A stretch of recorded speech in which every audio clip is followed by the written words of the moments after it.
Well, good morning. Good morning.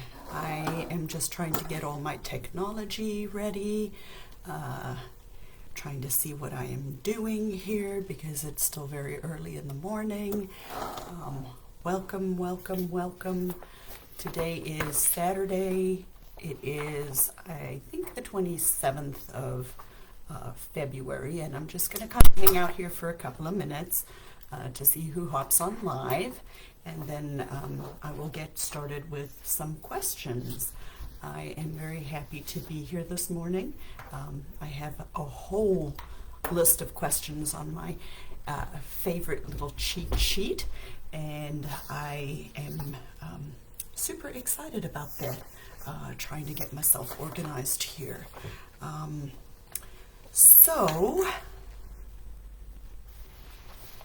Since I know that people with dementia frequently have challenging behaviors that impact our relationships with them, the Baffled Brain was started to help people answer questions. And I've helped thousands of people over many, many years, caregivers like you, get reliable and accessible answers and information to their questions. And so I've realized having these answers to your questions results in a lot more peaceful times at home without the daily challenging behaviors, so that caregivers can have a improved quality of life and be able to decrease some of the stressors in their life. And so today, I want you to remember, we know that dementia is complex and progressive, and it can result in challenging behaviors. And we know that caregivers struggle to manage this. However, there are things that you can do to help. So for today, I want you to watch The Baffled Brain, Demystifying Dementia. I want you to ask questions of me online, and then I want you to listen and watch the answers to your questions. Because getting incorrect information about dementia will result in more challenging behaviors that make your lives at home worse with your loved ones and can lead to early caregiver depression and early caregiver burnout. And that's certainly something I want to try to prevent. So how are you trying to manage these challenging behaviors that your loved one may have? Are you doing it alone? Do you have other people who are walking with you? What are you guys doing in order to be able to manage your loved one at home alone? So I'd love for you guys to join my private Facebook group. It's called Think Different Dementia. It's where I'm starting to work more one-on-one with people regarding challenging behaviors that they have. And if you don't want to do that, you can also subscribe to my YouTube channel, which will let you know every week that The Baffled Brain has gone live, and you can watch it at your leisure. So having answers to your questions will result in a lot less stress in your lives by being able to manage these challenging behaviors with your loved ones. So this was just by introduction, and now I'm going to get into some of the questions. So good morning, everybody. I don't know who's out there. If you have a question, please throw it in the comment section for me.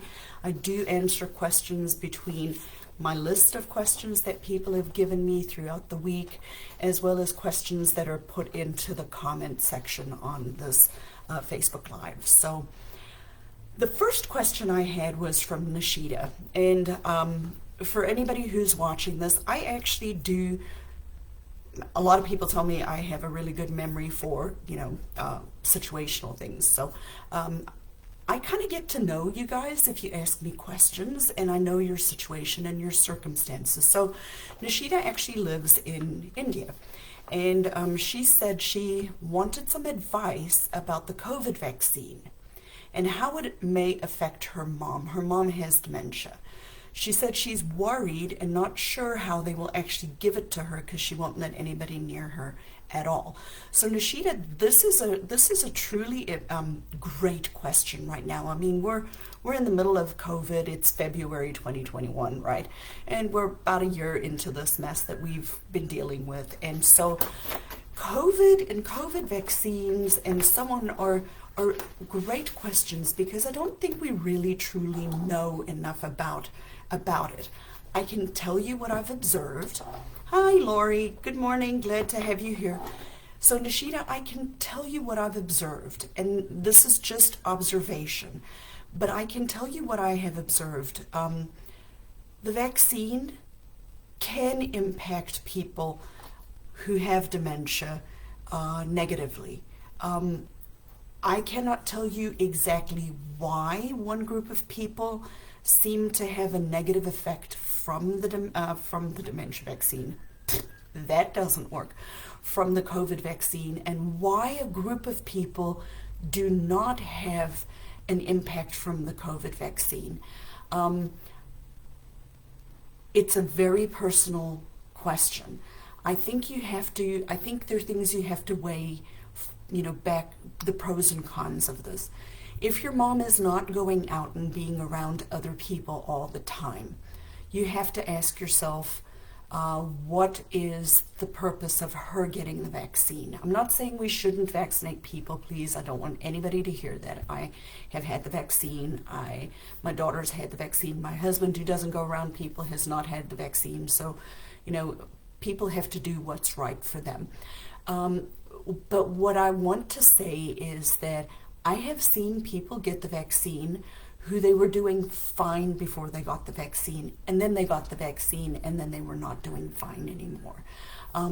So I don't know if they have underlying other conditions that cause them to then have difficulty and not be able to tolerate the vaccine, and it sets their dementia back. It makes them weaker. It makes them more confused.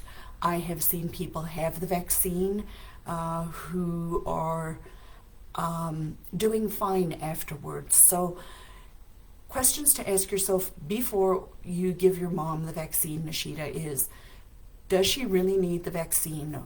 Does she go places? Is she in the truly high-risk category for COVID in the sense of she has to go to an adult daycare, or she's in a nursing facility, which in your particular circumstances I know is not the case. Then you have to ask yourself also, if your mom's dementia is far enough advanced that she won't let somebody administer the vaccine to her, I know from experience that means she is nearing the ender stage or the further advanced stage of dementia. Right now, unless we start doing things way earlier on in our lives, there's nothing we can do to stop your mom's decline. We can keep her comfortable, we can keep her safe, we can keep her as engaged as we can, but we cannot stop, unfortunately, the inevitable progression for somebody who's already at an end stage dementia. So then you have to ask yourself, is it going to just make things worse? What do you gain, or what does she gain by her actually having the COVID vaccine? Everybody with end stage dementia, we're all going to die, people. We're all going to die. You know that. I know that.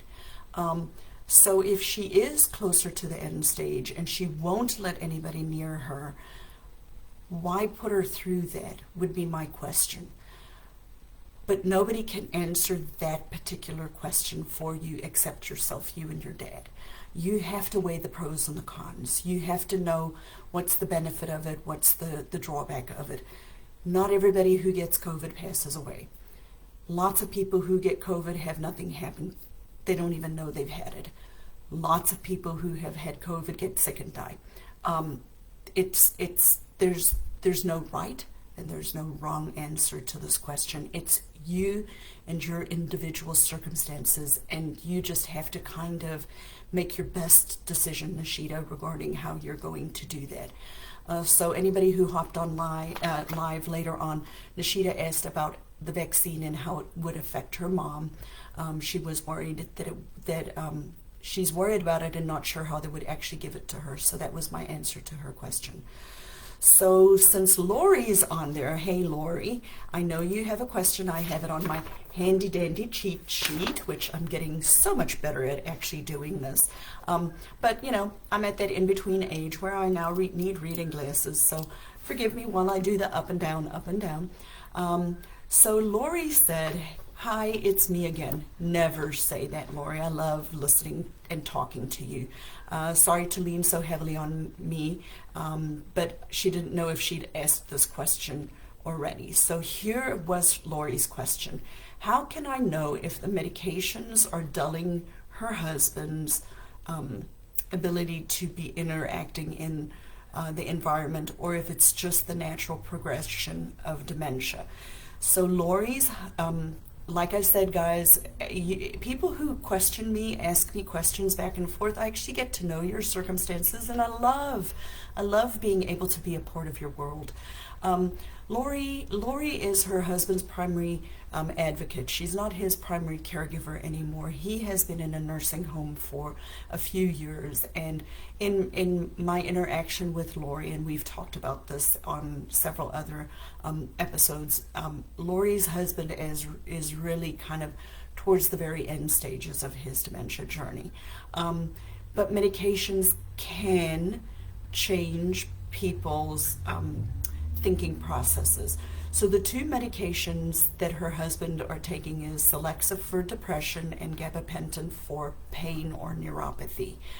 She said her husband is sleeping more, and is this to be expected? So Lori, that is a great question again. End-stage dementia is probably one of the hardest things to kind of watch, because as we are progressing through the stages of dementia, we really, if you go back to the functional assessment staging tool, which is a retrogenesis model, which means we start where we're at and then the person slowly regresses back through. The very end stages of dementia, and even if you use other staging tools, right, if you actually read through them, the very end stages of dementia, people are functioning at the same level as an infant or a baby. And if you think about how we progress from childhood to adulthood, and if you look at an adult who then goes through the retrogenesis back, the end stages of dementia, the person starts to so think about a baby, right? So when a baby's born, they can suck and swallow, they can cry when they're in pain, they can look, but they're not really looking at things, they're not really watching what's going on around them, but they can maybe, track something, but they can see it, and they can suck and swallow. When they're a little older and they're sitting upright, we can feed them, and they'll take a bite, and they'll suck and swallow, they'll take a bite, right?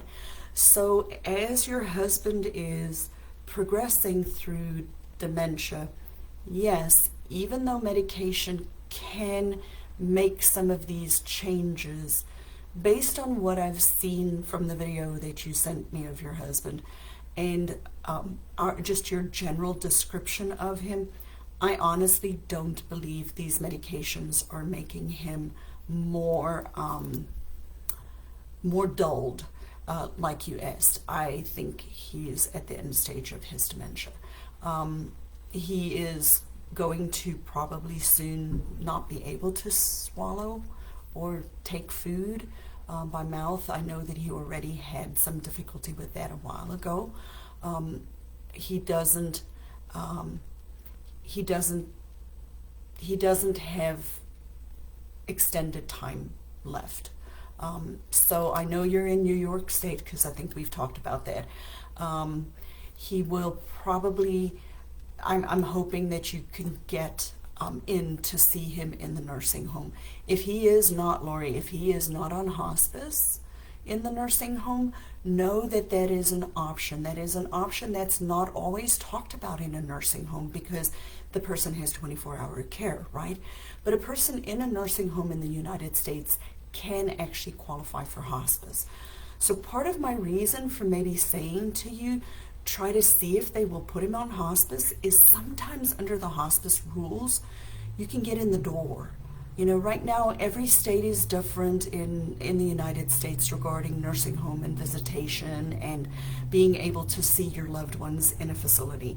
But my experience regarding hospice is sometimes because they're classified as hospice or end of life, you might be able to get in there sooner. So I certainly think that's an avenue you should consider, since I know you're his advocate, and just see whether that would be possible to get you in the door faster.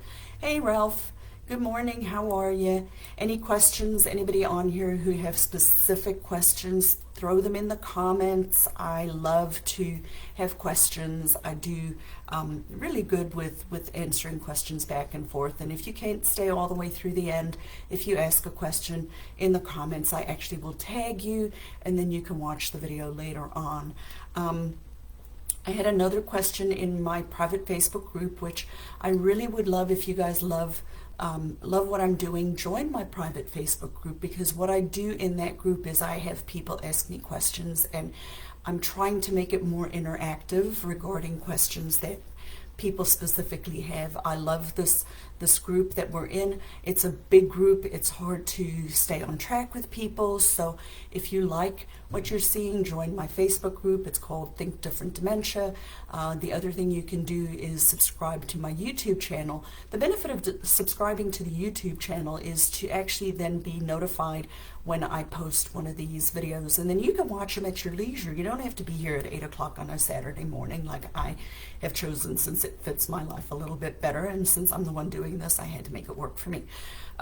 So join my Facebook group, Think Different Dementia, join the YouTube channel, subscribe to the YouTube channel, that's called Think Different Dementia too. That'll let you know when videos are released. So Lisa asked a question, and like I said, I tag people in this afterwards. I'm probably not perfect, but I try. Lisa asked a question, and she's also in my private Facebook group, so she asked the question there. I ask these questions, and like I said, I want to get to know you guys. This is my way of serving. So so here's her question. Her father lives with them, and he is starting to have inappropriate talking at inappropriate times. And her example was in a Bible study group. Well, her husband is a pastor. So her husband is a pastor. Her dad lives with her and her husband, and goes to Bible study classes with them, either on a Sunday or a different day. The study in the study, he starts to curse, and he doesn't understand when she's trying to tell him to keep quiet. And she says everybody knows that her dad has dementia, but she was wondering if it's time to stay home. So that was her first question. So back to the retrogenesis model, right?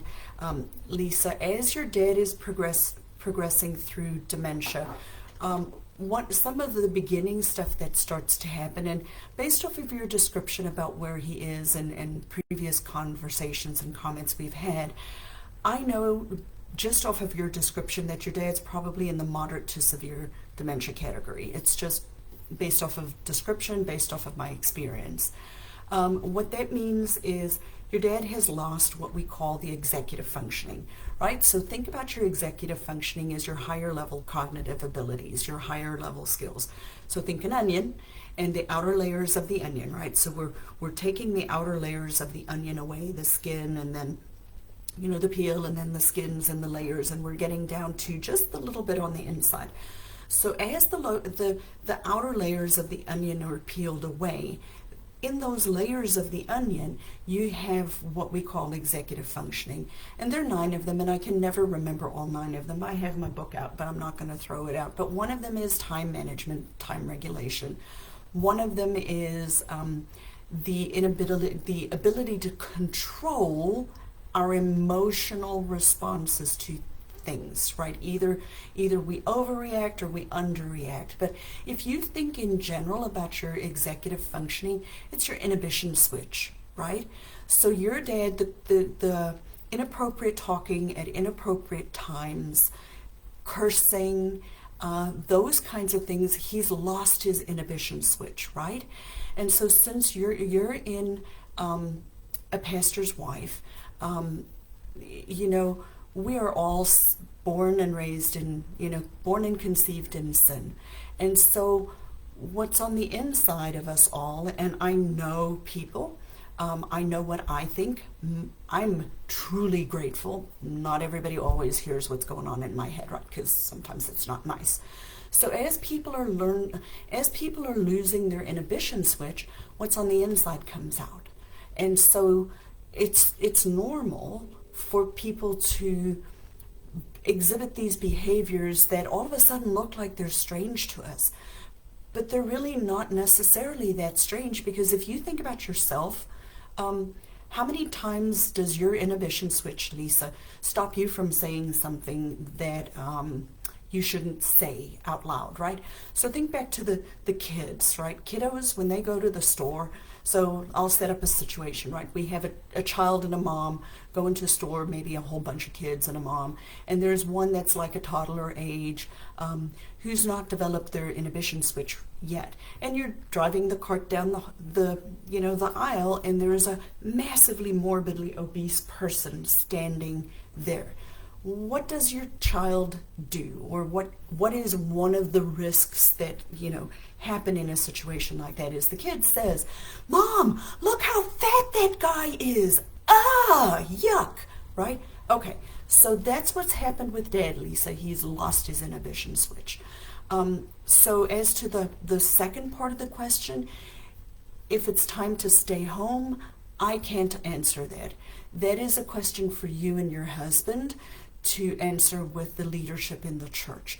So what I would do is I would maybe consider, which situations he goes with you, which situations he stays home. If it's disruptive to the rest of the group, maybe for Bible study he stays home. You get caregivers to come and stay with him so you can go, so it's not just you. And then maybe just take him to church where it might not be as evident, because you can sit in a part of the church where maybe there are not as many people that his behavior is going to disrupt. Or you can certainly maybe consider other options regarding that. So, Lisa, that's what I would do. That was absolutely a great question. Like I said, I think, I understand my husband's pastor, so I do understand what you're going through. And she also asked, his walking seems to be getting worse. His walking seems to be getting a bit worse. Do they always lose their inability to walk?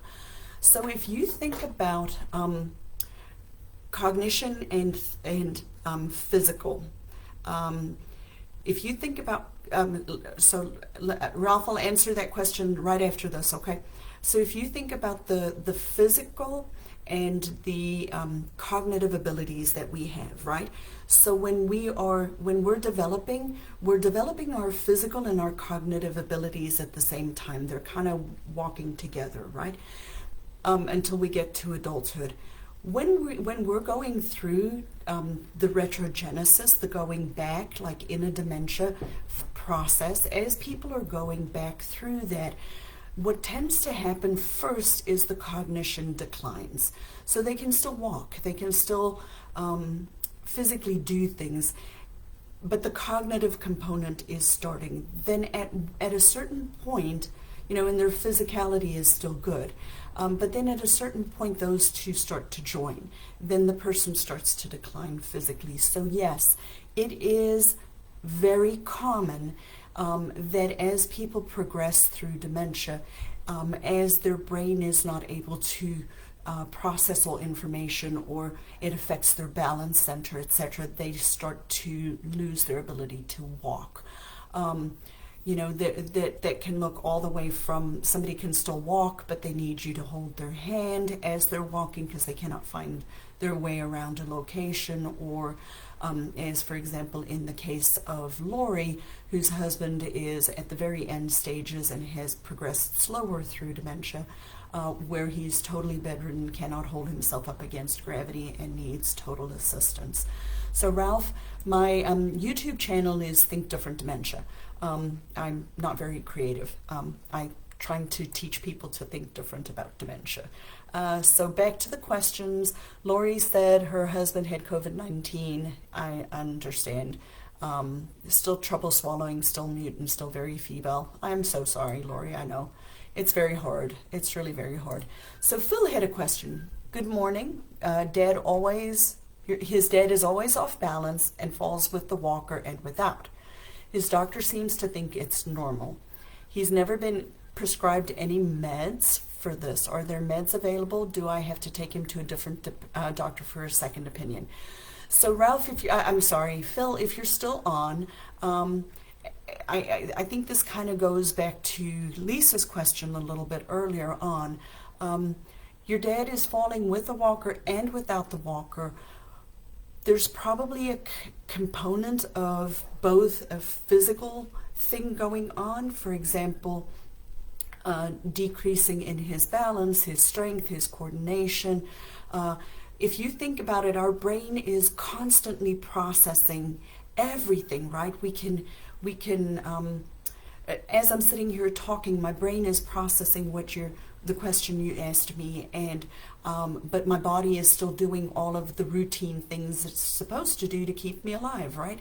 So as a person with dementia's brain is shrinking, or there's damage in certain parts of their brain, and that's why dementias look different, right? Because every single person's dementia is impacting them differently in a different part of their brain.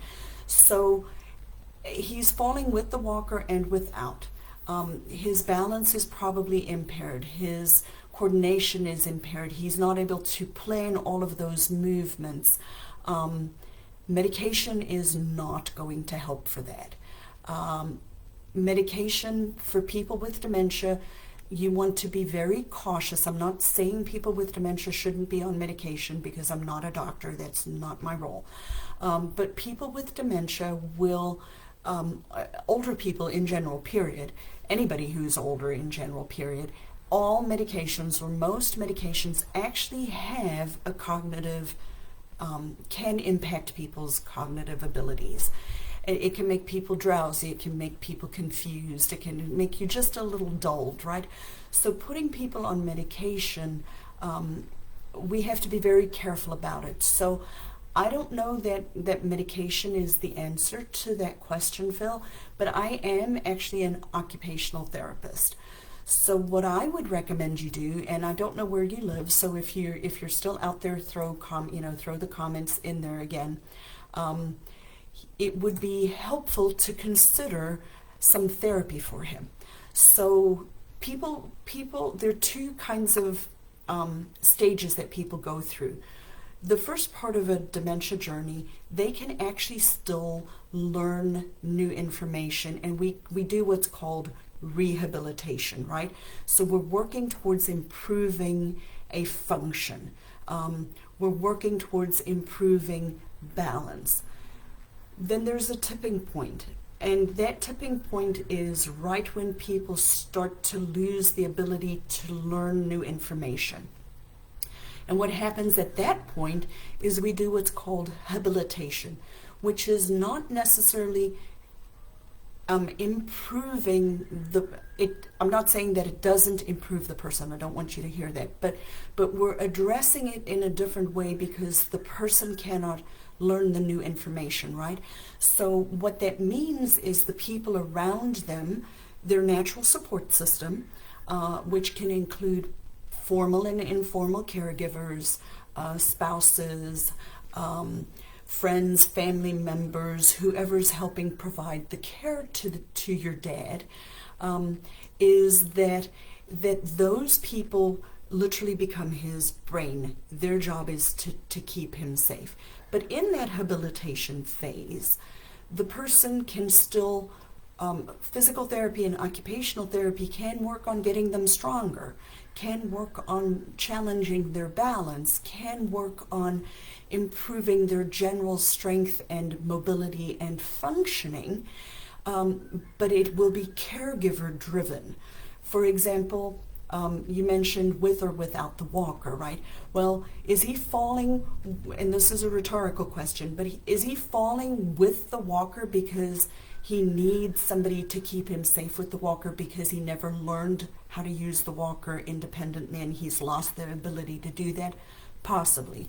And part of the reason he's falling without the walker is because he probably needs the walker to walk, but because he cannot remember independently to do that, he then walks away from it and then is weak, and because his thinking processes aren't good, makes poor decisions or poor judgments, tries to sit down on a chair incorrectly, trips over the rug, doesn't see something on the floor because his vision is impaired. All of these kinds of things. So my recommendation to you is it never hurts to get a second opinion. I wouldn't necessarily think medication is the answer, but I certainly do think that therapy could be the answer for your particular situation. Especially since you live in New Orleans, he probably qualifies. I don't know if he lives at home with you guys or not, but your options are going to be outpatient physical therapy and occupational therapy. Occupational therapy can really help care providers learn how to manage people at home. You could try home health therapy, which is, having somebody come to your house, just depending on your circumstances. But those are the two things that I would definitely try to get him some therapy to work on some of the underlying skills to get him back on his feet. So the next question is Miss Tanya. Miss Tanya, if you're still out there, I'm so glad to have you here. I have to open up the comment section there. So Tanya says her mom has Alzheimer's or dementia. She's having hallucinations since her sister died in October. She's getting less and less sleep. She thinks she's feeding and tucking her kids into Tanya's children into bed. She thinks they've run off and panics. I left a note on her door that I've got the kids and they're safe. Any other suggestions? She lives at home with her husband. Tanya, that is a great question. I'm going to reread it again because it's pretty complex. So Tanya's mom has Alzheimer's. She lives with her husband at home. So she lives, whether her husband is Tanya's dad or not, I don't know. I've gotten in trouble when I do that because sometimes her husband is a stepfather and not the biological parent of the person asking the question. So Tanya's mom has dementia. Tanya's mom lives at home with her husband. Tanya's mom is having hallucinations since October, and she's getting less and less sleep. She thinks part of her delusion or hallucination is that she's feeding and tucking Tanya's children into bed, and then she believes they've run off, and then it creates anxiety. She's left a note on her door saying that her children are safe and that Tanya has her kids. So Tanya, that is a very good question. That is such a great question. It is it's pretty complex though. So hallucinations are difficult. Hallucinations can be triggered by a variety of different things. Sometimes because the brain is starting to have trouble in that particular part of the brain, that can cause hallucinations. Now certainly her sister's, one of two things. Did her sister's dying trigger it? Or is that just when you guys can kind of, that was an event that happened and the behaviors all started at the same time? Now, getting less and less sleep can make people's thinking processes actually significantly worse. So sleeping more or trying to figure out how to get her to sleep is a place that I would start. So I would tell you that there are a few things that I would recommend you do. So you need to do a diary. Does the hallucination or the delusion happen every single day? Are there certain people there when it is happening? Is it triggered by you coming to visit her, maybe later in the evening? The more you can behavior, always. So behavior typically, there's a common, if you want to think about a Venn diagram, like 3 circles, right? You have the environment that the person is living in, you have the caregiver that is helping them, and then you have the person with dementia themselves. So the hallucinations kind of hangs out in her little circle, right? And then you have dad and the caregivers around her, and then you have the environment. So what you want to try to do is figure out what's triggering things. Or so diarize it, write it down. Same people there, same time of day, every day is at certain times. Are there times when it doesn't happen? Is she not having hallucinations certain times? What's different? How can you want to look at the bad, the good, the bad, and the ugly, right? And then you want to look at when things are good. So oftentimes, I would say, a couple of things. Start to write things down. Be very specific. Try to get as much information out of the circumstances. If you kind of go to her and say, thank you for helping me, feed and tuck the kids in bed. They're in bed now. Does that help her, or does it make it worse? Leaving a note on the door, I'm not sure that that's necessarily going to help her. You will have to try different things. And the reason I say that is because that's a pretty abstract thing. If it helps her, great, keep it up. But if it doesn't help her, then I wouldn't try to do that, because that might actually also be a trigger for her. So I know that's a little bit more of a broad answer to your question, but that is a great question. So Curly said, I wish I would have found you much sooner. Their dad passed away on Thursday. I am so sorry. Oh, Curly, that is so hard. It is, and people are very different. All stages of people's dementia are very different. And some people go through those last, weeks pretty quickly, the rapid decline pretty quickly. So I am so very sorry for your loss. I wish I could have helped you sooner. My prayers and thoughts are with you. This past week, and this is an editorial, I had a patient that I was working with in their home. She had end-stage dementia. I work in home health, and I still went out to go see, I started working with them and developed a really good relationship with her family, and we recommended she go on hospice, and they were open to the suggestion. And so from the point that we started working with her until she passed away this past Wednesday was about 6 weeks. And so yes, it is extremely, extremely hard to see those last few weeks. Sometimes they go quickly, sometimes they go very, very slowly. So Tanya, thank you for that. It's called a behavior diary, and writing things down. You got to figure out what's triggering it, okay? And so I call it being a dementia detective. The more specific you can be about things, the more you write down everything. I mean, it could be she's constipated, or she's in pain, or she ate something. I don't know. I mean, it's like so broad, but the more detailed you can be, the better it is. So Joe said it's important to monitor diet, exercise, music, and laughter, used headphones, reading scripture. These are great suggestions, Joe. I think these suggestions might have been for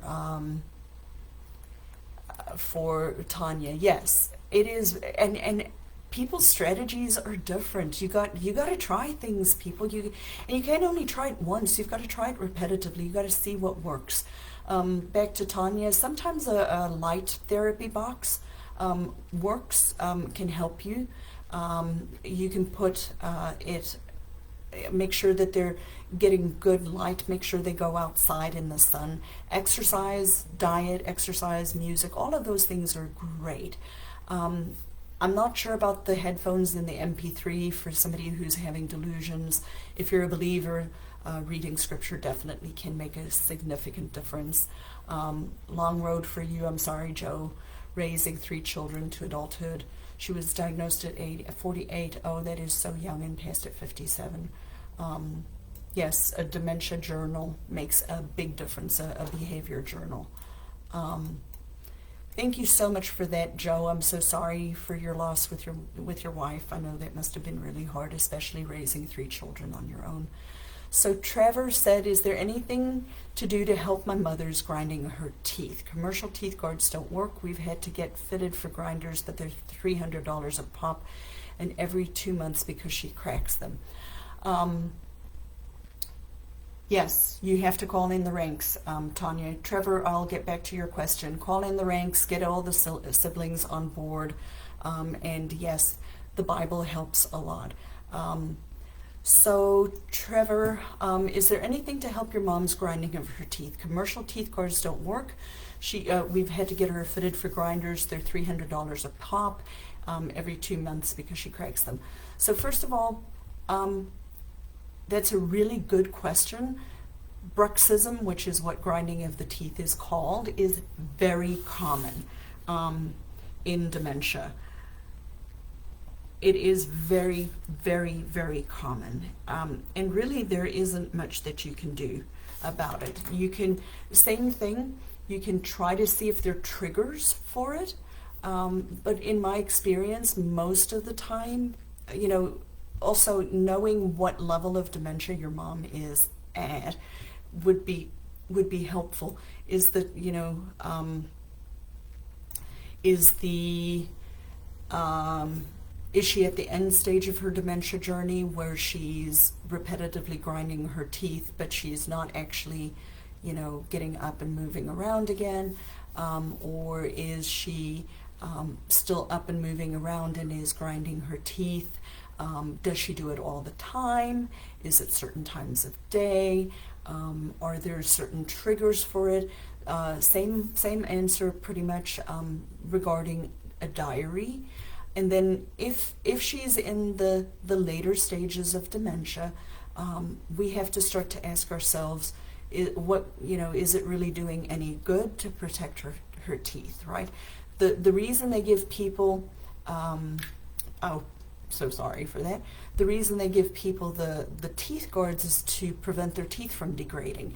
So if the person is at the end of their life and it's not going to be an issue because they're at the end of their life, do those teeth guards then still serve a purpose? Or is it just because that's what the normal, treatment for bruxism is? Or is it, because she's not in the later stages of her dementia, and she's in an earlier stage? I would be asking a couple of questions though, Trevor. This is a great question. I would start to find out, maybe get a list of her medication and see if bruxism is actually a side effect of some of her medication. People have strange side effects sometimes from medicine, right? So every person's a little different. You never know. That would be another thing that you could try to figure out. And then Lori threw out a question, is there somewhere to read about retrogenesis? Lori, I haven't looked that up before. I haven't looked up retrogenesis on my own. I'm going to put a note for myself. Retrogenesis literally just means, retro means returning, genesis is to the beginning. Joe, it could also be her diet. You are correct. It could be medication. It could be so many different reasons. But you've got to weigh, back to Trevor's question, you've got to weigh your pros and your cons regarding the teeth guard.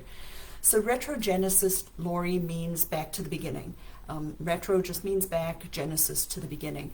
So how I would maybe recommend you research this a little bit further is to perhaps go look at normal developmental, because I'm very sure there's a lot of websites that just talk about how we normally develop over our lifespan.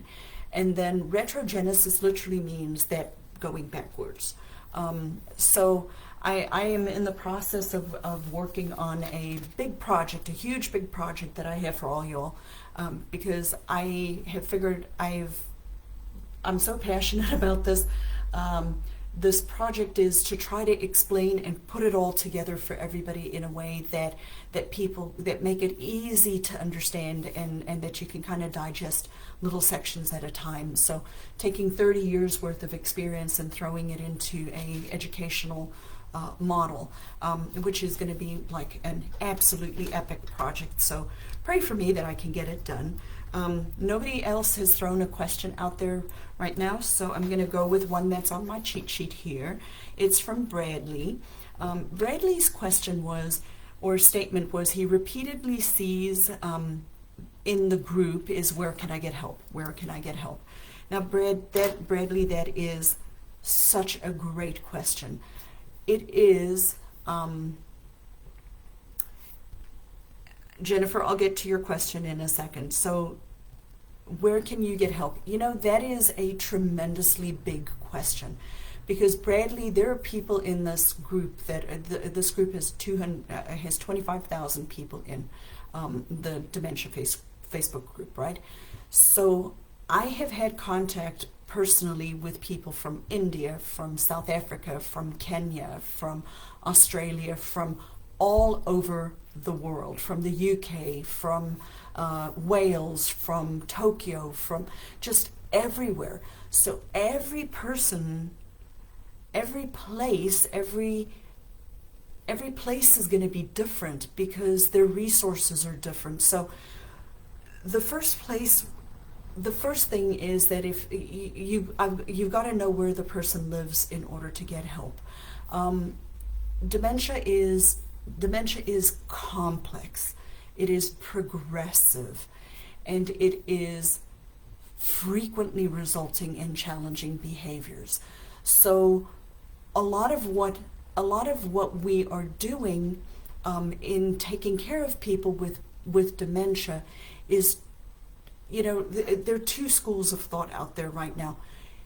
There's a very important reason to get diagnosed early, because the earlier we get people diagnosed with cognitive loss or cognitive changes, the earlier we can make changes in diet, exercise, sleep, stress, these things that can impact our thinking processes. We can impact our thinking processes. People don't believe it when it is said that there are things that you can do to prevent dementia. Just because you have a gene for dementia, or a gene for breast cancer, or a gene for a certain other process, doesn't mean that you're going to get it. So knowing that and getting people diagnosed earlier on means that we can start to do changes earlier on to help them from as rapidly declining. So early diagnosis is important, and then making changes in lifestyle later on can still help. There's a very big belief out there right now that there's nothing that you can do. To an extent, there's nothing that we can do. If somebody's pretty far advanced in the process, we've waited too long. And that's why I'm a big advocate for people to try to, if you think that you're having trouble with your thinking, don't ignore it, people. Memory loss, short-term memory loss, is not a normal part of aging. Short-term memory loss is not a normal part of aging. For being forgetful sometimes is a normal part of aging. But memory loss is not a normal part of aging. And what happens is we don't identify it earlier on. So Brad's question is, where can I get help? That is huge, Brad. Every person's situation is different, and I know that sounds like a non-answer to your question, but every person's situation is different. So how to help each person? We can only help one person at a time, finding out more about their specific situation. Everybody's natural resources are different, right? So we have different resources in time, we have different resources in money, we have different resources in where we live. If you live in Africa, in the middle of nowhere, Africa, and the only access you have to information is a cell phone, how do we get that information to you on the cell phone where you can find it, where you can start to help the people in your community? And those are things that I'm trying to work on. So Jennifer, hi, good morning. You had a question. Do I have experience or research that suggests that blood pressure medicine, Diovin, causes dementia? I do not. I don't actually know that medication. I will have to look that up. But let's talk about dementia. So dementia is an umbrella term, right? So under the umbrella term of dementia, we have different types of dementia. We have Alzheimer's dementia, which is caused by a certain thing. We have vascular dementia, which is caused by certain things. We have mixed dementia, which is a combination of any two types of dementia or three types of dementia. We have Lewy body dementia, which is a different type of dementia. There are 5 or 6 different dementias under this umbrella. So when you say blood pressure medication, the first thing that popped up in my head is it may not have been the medication that caused the dementia. It may be that the blood pressure being so high caused vascular changes, which caused vascular dementia. So vascular dementia is, the cause of vascular dementia is cardiovascular. Hardening of the arteries, narrowing of the arteries, plaques built up. Pretty much what it means literally is that your brain did not get enough oxygen, and then parts of your brain started to die.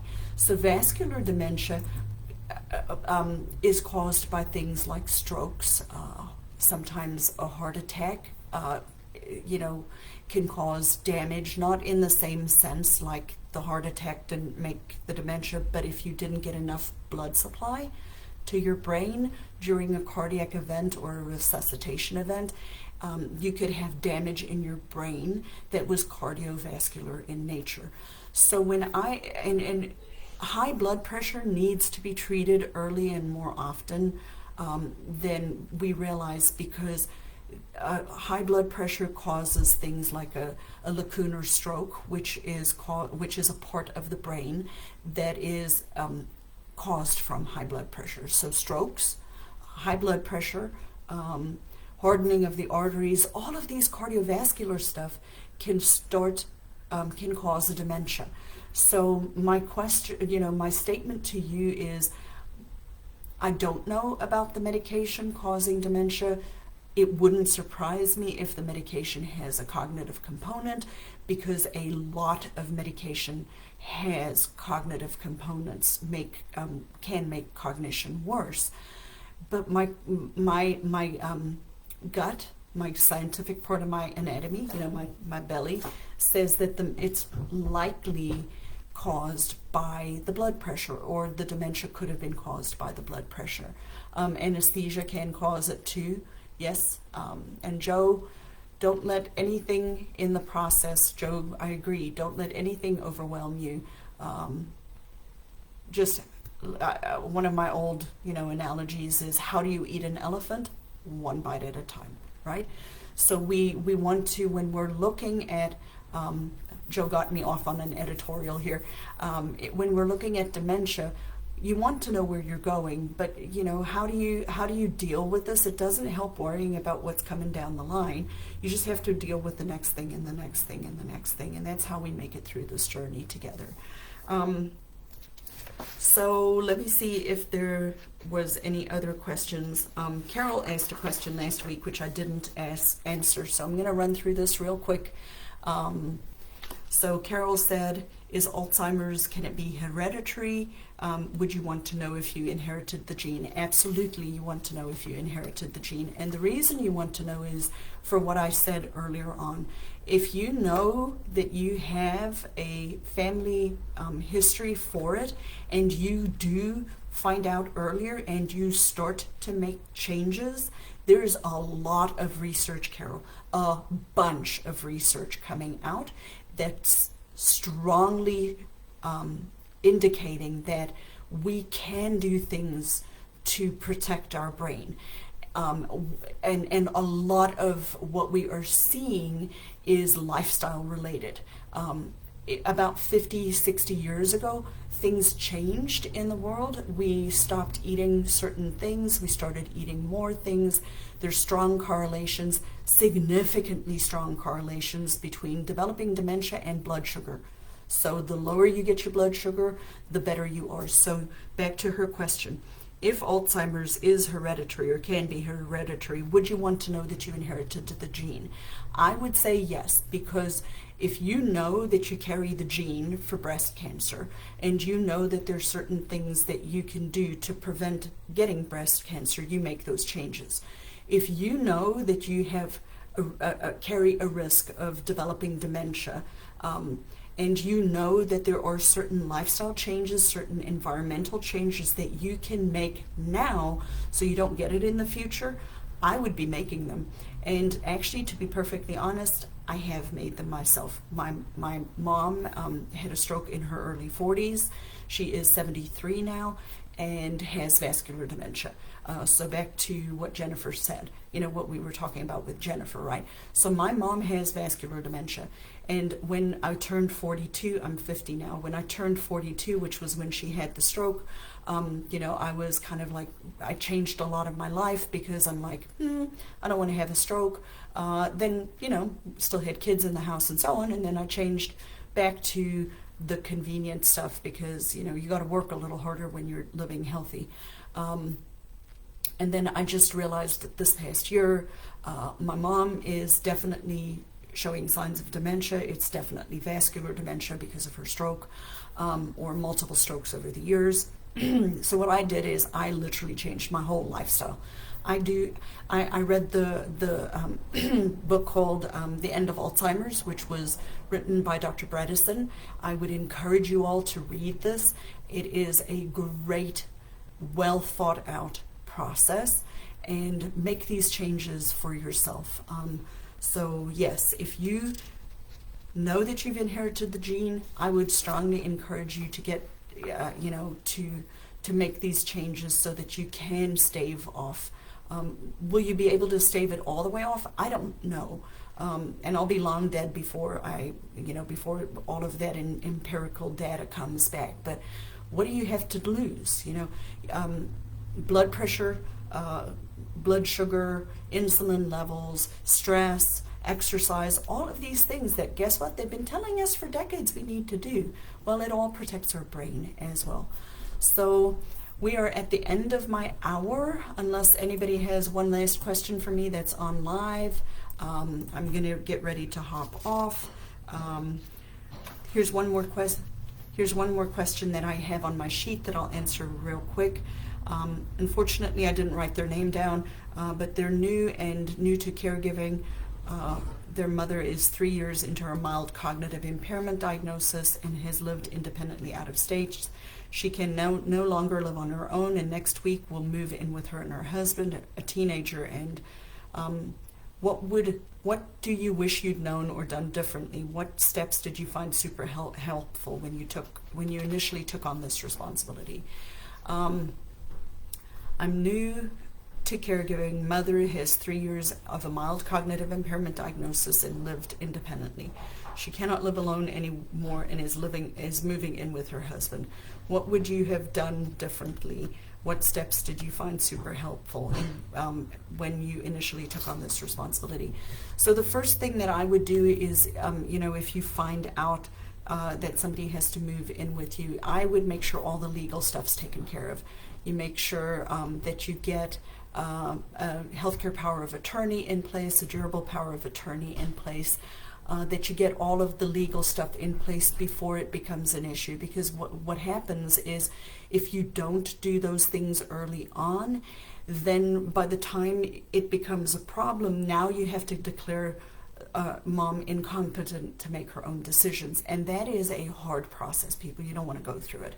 You want to make the decisions together while she is still of a point where an attorney is not going to say, oh, they're not competent to make their own decisions anymore. So I would always, the moment you hear of a new onset diagnosis of dementia, it doesn't matter what phase they're in, try to get the legal stuff taken care of. You got to do that earlier. We don't do it early enough. What else would you do differently? I would be prepared to know that it is going to take 3 to 6 weeks for her to go from her very familiar surroundings to a new surrounding for her brain to catch up. So don't expect there to be a decline. The decline is likely not going to be permanent, but when people move from one environment to another environment, because of the change in routine, it's going to take her brain some time to get caught back up again. And don't let that scare you, because routine is her friend. So she had a very structured routine where she was living. We all use our environment to cue us. We all use our normal daily routines to keep us on track. And so people who are living in a very familiar environment can actually hide the fact that they're starting to have cognitive impairment better, because they're taking their cues from their environment. When they move to a new environment, all of a sudden there's nothing cueing them to keep themselves on track. And it's like, oh my word, it's really a thing, right? So I would make sure that you understand that there's likely going to be a decline. I would make sure that you just be very patient with everybody in the first month to 2 months. Just be very patient and try to establish a new routine immediately. Don't let the day-to-day be vastly different. Getting up at 11 o'clock one day, sleeping until 7 o'clock the next. Very, very, very structured routine. So that was my question, my answer to my question. Thank you guys for joining me today. If you've been here, thank you so much. Please join my private Facebook group is called Think Different Dementia. I like to get to know you guys individually. That's where I work on doing that. Also join or subscribe to my YouTube channel called Think Different Dementia. I would definitely love to have you guys here. So I wanted to say thank you for coming to the Baffled Brain, Demystifying Dementia. This is my hour-long Facebook Live that will teach you everything you want to know about dementia, and how to manage dementia. Today was, or is, the February 27th, and it is the 14th episode that I have done. And I was your host, Lizette Kluta. I'm an occupational therapist, and my company is called Think Different Dementia, where we believe caregivers deserve reliable and accessible information and answers to their questions, because providing caregivers actionable strategies and reliable information gives them the ability to take care of their loved one with dementia and provide them the best quality of life, improve their relationships, and delay decline. Thank you for joining me today, and blessings. God bless. I'll be back here next Saturday, so please join again. Bye.